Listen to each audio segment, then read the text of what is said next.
Mon Dieu, enfin nos frères Elric achèvent à des grands ennemis. Plus ou moins. On en parlera un peu de ça. Ouais, il se passe beaucoup de choses dans cet épisode. Où, donc, c'est l'annulation du grand sort lancé par Père qui a pris le contrôle de Dieu. Donc, ça commence. On voit tous les cadavres, enfin, tous les corps sans âme. C'est pas tout à fait pareil. On va en parler dans pas longtemps, ça. Tout le pays de Mestris, tandis que il y a nos 5 sacrifices qui n'en étaient pas vraiment, puisqu'ils ont survécu au sort. En fait, c'est juste des catalyseurs, en fait. C'est plutôt ça, c'est des catalyseurs plus que des sacrifices. Et May et Grid qui étaient juste à côté qui se rendent compte que le gars a récupéré un corps ultra jeune de... Alors, il donne l'impression que c'est le corps d'Al, en fait, mais c'est pas impossible que ce soit le corps jeune de Wenheim.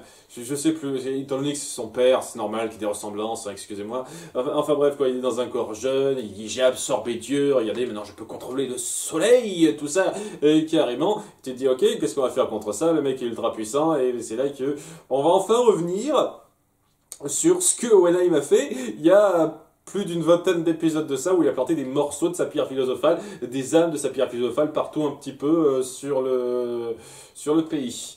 Et on se demandait pourquoi, et ben ça vient du fait que, alors depuis longtemps, il savait qu'il y avait un contresort qui était prévu par le frère de Scar dans son carnet, et c'est ce qu'il a mis en place. Il savait qu'avec l'éclipse, ça ferait une sorte de gros cercle sur tout le pays.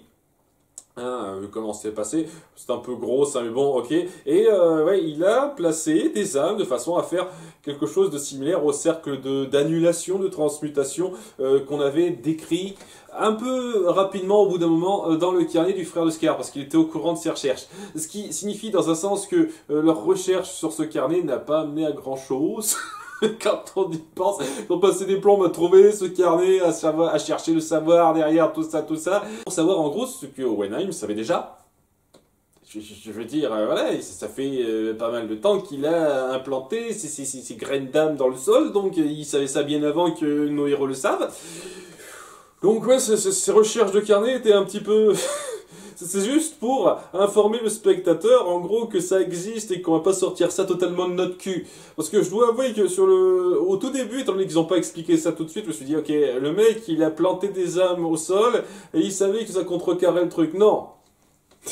C'est parce que ça vient d'un cercle d'annulation précis qui a été pensé avant. Et donc, ces âmes ont été plantées au sol en accordance avec ça. Ok, ça c'est plus logique, ça se justifie bien mieux, déjà.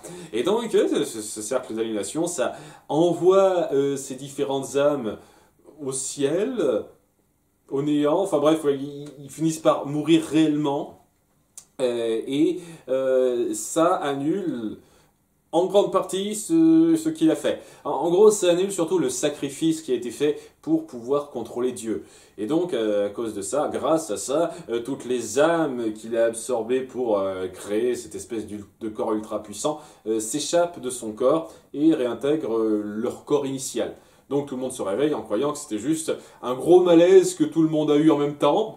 Donc voilà, tout le monde n'est pas mort, tout le monde est ressuscité par rapport à ça, c'est cool, c'était un peu prévisible qu'on parte sur quelque chose comme ça, hein, on soit bien d'accord, hein, c'est logique. Et ouais, malgré tout, il conserve quand même une certaine force, il a encore Dieu en lui à un certain degré, mais il va avoir de plus en plus de mal à contenir ça, alors qu'il essaye de s'acharner un petit peu sur nos héros, ils se défendront un petit peu, Grid participera... il passe la majorité de son temps à rester dans son coin, à lancer des attaques à distance, ce qui est pas très recherché de sa part, mais bon, c'est pas un détail, quoi. Et ouais, durant tout ça, on attend de Scar qu'il fasse quelque chose. Et ce quelque chose, je comprends pas très bien la spécificité de ce quelque chose, puisque on va revenir donc sur le combat entre Scar et Bradley. Et je dis clairement, ouais, maintenant que vous avez le gros truc qui change la donne, qui fait que le grand sort du grand méchant a été déjoué, ben, ça donne moi cette impression de duel ultra intense une fois qu'on a passé ça, vous voyez. C'est le petit truc que j'avais à déplorer et que je ressens là tout de suite, quoi. Ça reste un combat intense malgré tout, hein, évidemment, avec Bradley qui raille davantage Scar par rapport à ses convictions. Tu fais ça, tu ne crois plus à ton Dieu maintenant. On revient un petit peu sur le fameux flashback sur la guerre contre Ishval où il se fichait de la gueule des croyants de Dieu. Et ouais, malgré ce que je peux dire, ce combat est très violent, très intense. On joue vraiment à fond sur l'animation. On sent qu'on a mis plus de budget là-dedans. Hein. On sent la vitesse dans les mouvements. On sent qu'il voulait rendre ça un peu spécial. Et au bout d'un moment, Scar finit par la voir en lui éclatant les bras avec sa capacité, tandis qu'il se prend son épée dans le bide. Ce qui fait que bon, il est bien blessé lui aussi, Scar, hein, il a bien saigné, mais c'est Bradley qui finit par se faire tuer à la fin. Hein, il est un petit peu mourant, il y a Lan Fan qui arrive, histoire de dire est-ce qu'elle va assouvir sa vengeance ou pas, mais elle a plutôt cette considération des derniers mots du mourant en fait. Est-ce que vous avez quelque chose à dire? Et Bradley dit non. Ceux envers qui je suis proche n'ont pas besoin que je leur dise quelque chose après ma mort. Il y a cette fierté pour lui. On parle de colère de sa part, mais en toute sincérité, la colère de Bradley et Ross, n'est pas si manifeste que ça par rapport à son attitude. Hein. Bien entendu, il a ce côté colérique dans ses combats, mais au-delà de ça, je trouve qu'il affiche plus de fierté presque que Pride lui-même, à un certain degré. C'est assez étrange, un petit peu ironique, je trouve. Mais bon, là, il finit par dire au revoir, un petit peu à la vie sereinement, alors que son corps vieillit, pour terminer. Ça veut dire que son corps vieillissait moins vite que de base. J'ai pas bien saisi pourquoi on a fait sa mort comme ça, plutôt que juste mort par hémorragie à cause des deux bras.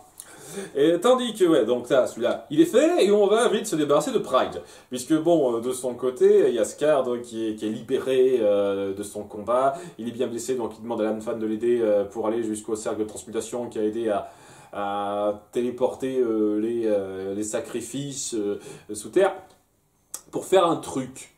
Et je sais pas exactement ce que c'est. Alors j'aime bien la symbolique derrière ça et dire je vais utiliser mes pouvoirs maintenant pour sauver ceux que je méprisais, ceux qui ont représenté toute cette haine en moi, c'est-à-dire les habitants de ce pays. Donc c'est assez fort symboliquement. Dans les faits, j'ai du mal à saisir ce qu'il fait, quoi. On attend de Scar qu'il fasse quelque chose. Il lance un grand sort à travers ce cercle de transmutation qui semble toucher toute la ville, tout le pays. Il s'est fait quoi en fait? Je puisse pas parce que le contre-sort, bah, c'est Owenheim qui l'a fait, direct. Il a planté son truc, ça a réagi à l'ombre de la lune, et voilà, l'annulation a été faite. Ça a changé quoi en fait, le sort de Scar, je piche pas en fait. Est-ce qu'on va expliquer ça plus tard? Dites-moi, hein, on va expliquer ça plus tard, ok, je m'excuse d'avance, mais sur le coup, j'ai du mal à saisir ce qu'il apporte. Parce qu'après coup, ouais, on se rend compte qu'il aura de plus en plus de mal à conserver sa puissance, plus il se bat, donc, et il se dit, il faut que je me barre, perd hein, le grand boss final, en grimpant un petit peu, tel un ascenseur à travers les étages, avec son pouvoir, et ouais, tout le monde le voit, il y a Olivia qui arrive, tout le monde se regroupe un petit peu, et ceux qui s'y connaissent dans l'alchimie se disent tiens, il faut qu'on s'y jette, il faut qu'on suive. Donc il y a Ai, il y a Owenheim, il y a Izumi qui ramène Roy, qui retrouve rapidement Okai qui est désolé pour lui parce qu'il est aveugle, hein, ça n'a pas changé ça. Assez fort, on appuie tous ces personnages-là, tandis que Ed reste un petit peu à l'arrière parce que il y a Pride, qui est toujours présent, hein, qui veut un peu s'occuper de lui, qui est intéressé par lui, pour une raison qui n'a, à mon sens, à ma connaissance, à mon souvenir, pas vraiment été appuyée. Mais voilà, alors qu'on poursuit Père, hein, qui repart pour buter des gens et se créer rapidement des pierres philosophales, il a cette capacité-là maintenant. Paf, je bute quelques soldats, paf, une petite pierre philosophale. J'en ai besoin d'une petite dizaine de millions, allez, c'est reparti. Pour contenir tout ça, allez, donc on va l'empêcher de faire ça évidemment, hein, sachant que ça lui prendrait pas mal de temps, même s'il va assez vite. Et donc, ouais, il reste derrière Ed pour s'occuper de Pride qui lui en veut personnellement, pour une raison qui n'a pas été très claire pour moi, parce qu'il dit qu'il veut prendre le contrôle de son corps. Son corps se désagrège, donc si son corps physique n'est plus là, contrairement à Père, lui, il pourra pas survivre, semble-t-il.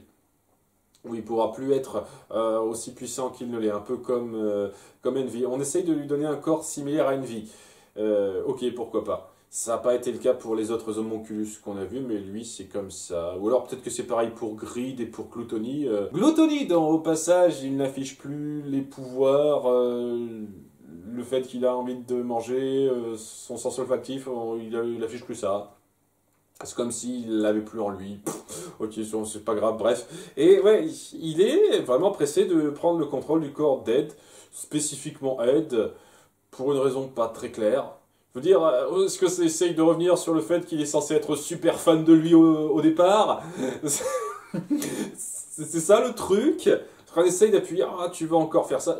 Comment ça, encore? Ils essayent d'appuyer, c'est pas la première fois. À quel moment ils voulaient le corps d'Ed? Voilà, donc son corps est instable, peut-être qu'en prenant celui d'Ed, en l'occupant, ça le sauvera, bon, je veux bien le comprendre, hein. Mais le truc avec ça, c'est que bah, ça le met un petit peu en faiblesse, parce que voilà, il s'est désagrégé, il est plus aussi fort qu'avant. Ed est quand même un tout petit peu dépassé, parce que voilà, il n'arrive pas à le battre tout seul. Une fois de plus, hein, c'est lui qui a le dernier mot, mais c'est pas tout seul qui va y arriver. Ah non, non, non, ils accomplissent jamais rien totalement par eux-mêmes, nos héros principaux, non. Et il y a l'âme de Kimblee qui intervient dans le gros miasme que représente l'esprit de Pride. Ce qui est assez bizarre pour moi parce que la façon dont on l'a mis en place, il a été avalé comme les autres fois, c'est-à-dire qu'il l'a mis dans son ventre et il s'est retrouvé dans une sorte de dimension parallèle spéciale. Si c'est ça, quoi, il a été mangé comme Gluttony. C'est ce que vous avez mis en place avec la fin de Kimblee. Et là, maintenant, il est à l'intérieur des nombreuses âmes qui l'habitent et il se met plus en avant parce que il faut qu'on donne une sorte de fin justice poétique au personnage. Je sais pas trop, ça va tellement vite. Je dis ça, je vous fais un résumé. Ce truc prend une grosse partie de mon résumé de l'épisode, mais ça dure 2 minutes 30 dans tout l'épisode, et c'est peut-être le truc que je trouve un petit peu frustrant. Mais bref, il y a Kimblee qui intervient en l'affaiblissant en disant « Je ne serais pas intervenu en temps normal, mais vous ne montrez plus cette fierté dont vous étiez si fier avant ». En reposant sur le besoin de dépendre d'un corps humain. Donc, ouais, il essaye de le mettre un petit peu à mal, ce qui donne l'avantage à Ed, qui utilise une nouvelle fois un truc qu'on a un tout petit peu montré avant, sa capacité à transformer rapidement son corps en pierre philosophale à un certain degré pour l'attaquer à l'intérieur de son corps lui-même et le détruire pleinement, mais pas pleinement en fait. Puisque il le fait revenir à sa forme ultra-larvaire. Plus ou moins comme Envy. Sa forme ultra-larvaire étant un fœtus, un mini-fœtus, alors que très rapidement, alors qu'il craint sa faim, il revoit sa relation avec ses parents et l'émotion qui pouvait le toucher par rapport à ça. Et ouais, alors qu'il est revenu à l'état de micro-fœtus qui ne peut plus faire de mal, semble-t-il, il y a Ed qui le laisse là en disant « On verra plus tard pour toi ». Peut-être que tu pourras reparler à ta maman, je ne sais pas. Et on essaye de rendre ça un peu joli, mais très vite, et je sais pas. Je sais pas. Quand on compare ça avec Envy, ou même avec Bradley à un certain degré, parce que Bradley a un peu de temps pour le moment émotion, le fait d'accepter sa mort, etc., je trouve que ça va tellement vite. Je trouve que son désir d'accaparer un corps humain, tout d'un coup, ça n'a jamais été appuyé avant. Et ouais, que Kimblee réintervienne rapidement pour se venger un petit peu de lui-même, pour le revoir de haut, je trouve ça cool dans l'idée, mais ça va vite, ça va tellement vite. Ce personnage que vous avez teasé sur tellement de temps, qui a été un obstacle sur tellement de temps, d'un coup vous le finissez en 2 minutes 30 rapidement, il y a beaucoup de trucs qui vont trop vite, je sais pas, je trouve ça un peu frustrant. Voilà, bon, c'est terminé pour Pride, semble-t-il. Il pourra peut-être survivre à un certain degré. Je sais pas exactement ce que vous comptez faire avec ça aussi. Le fait qu'il survive, et pas qu'il meure, mais qu'il survive sous forme de micro-trucs, est-ce qu'on va aller quelque part avec ça? Je veux dire, est-ce que c'est pour ne pas faire subir la tristesse de la perte de son enfant à Madame Bradley, en plus de celle de son mari? On pourra le réformer à un certain degré sans qu'il ait ses super pouvoirs? Je ne pige pas ce que vous voulez faire avec ça. Vraiment, et en plus, j'aurais peut-être pu davantage pris dedans si vous aviez passé plus de temps là-dessus. Non, ouais, c'est problématique cette partie-là, je vous cache pas. Tandis que le reste, ça allait. Comme j'ai dit, le souci de régler ce problème de super sort, le grand apogée, pour partir durant plusieurs épisodes sur quelque chose de moins fort que ça va rendre le truc moins palpitant que ça pourrait l'être. Mais ouais, maintenant il faut stopper un père ayant absorbé Dieu, mais qui va plus pouvoir le garder en lui, qui perd sa puissance au fur et à mesure. Donc c'est les derniers instants du gars, et je ne sais pas exactement si ce sera particulièrement épique ou pas, en fait. Et ouais, au bout du compte, le grand moment où un de nos frères Elric arrive à se débarrasser d'un grand méchant, c'est dans une séquence assez rapide, un peu rushée, et où il ne le bute pas vraiment totalement. Ok.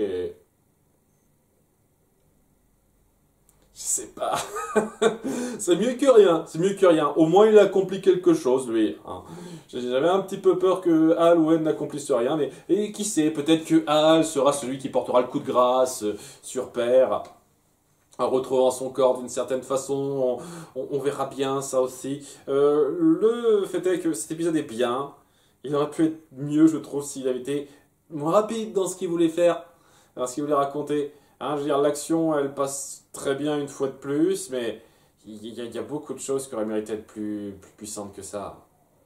Je veux dire, j'en parle pas des masses, mais on se centre un tout petit peu sur les gens qui meurent et qui reviennent à la vie, notamment Winry, bien entendu, histoire de dire qu'elle existe, parce qu'elle ne sert plus à rien depuis 15 épisodes maintenant. Ouais, c'est bien. C'est bien. Est-ce que ça aurait pas été plus fort de davantage appuyer ce qu'ils ont senti comment ils subissent ça, quoi. Qu'est-ce que ça signifie pour eux d'avoir risqué la mort? Maintenant, ils se disent juste, on a eu un malaise, ok, très bien. Je sais pas, il y avait tellement de trucs à faire autour de ce concept-là, et vous faites un peu plus que le minimum, hein, un peu plus que le minimum, mais je trouve que vous faites pas le maximum possible pour que ça ait un impact super fort. Surtout quand on voit la fin de l'épisode précédent, où tu te dis, oh non, c'est la merde, quoi, ça chie dans la colle totalement, bah, on a défait ça. Ok. Ça aurait pu être plus fort. Je dis pas que c'est mauvais, ça aurait pu être plus fort. Ça, c'est le truc. Mais bon, ouais, il reste plus que le dernier grand méchant à abattre. Je pense que ça prendra 2 épisodes et qu'on aura un épilogue. Je sais pas exactement comment je gérerai ça, mais bon, je pense que ça se fera en 2 fois. Donc d'ici peu, vous aurez le dernier épisode en live et tout ça, mais je pense pas que je ferai 3 épisodes en live d'un coup. Donc on verra bientôt pour les épisodes 62, 63 je dirais, et le 64 en live, mais bon, nous verrons bien au fur et à mesure ça. Bye!